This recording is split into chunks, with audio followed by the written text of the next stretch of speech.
Supreme court में chief justice मियां साकिब निसार की सरबराही में 5 रुकनी लॉर्जर बेंच ने अफसरान की अपीलें मुस्तरद कर दी। पुलिस अफसरान ने इंस्पेक्टर जनरल पंजाब के फैसले के खिलाफ सुप्रीम कोर्ट से रुजू किया था, जबकि आईजी की जानिब से अदालती फैसलों से तरक्की पाने वालों को भी डिनोटिफाई कर दिया था।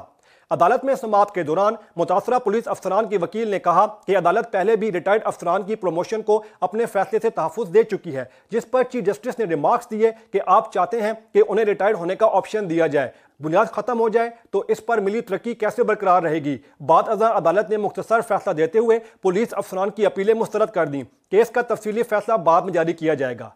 गुज़श्ता समाअत में चीफ जस्टिस मियां साकिब निसार ने पुलिस में खिलाफ ज़ाब्ता तरक्कियों out of turn promotion case की समाअत के दौरान रिमार्क्स दिए थे कि जिस बुनियाद पर इन अफसरान को तरक्की मिली वो बुनियाद खत्म हो गई, और जब बुनियाद खत्म हो जाए तो उस पर मिली तरक्की कैसे बरकरार रहेगी। चीफ जस्टिस ने मजीद कहा था कि अदालत को अपने फैसले पर नज़रसानी का इख्तियार है, जबकि अदालती फैसलों से तरक्की पाने वालों का तहफ़्फ़ुज़ वापस ले सकते हैं।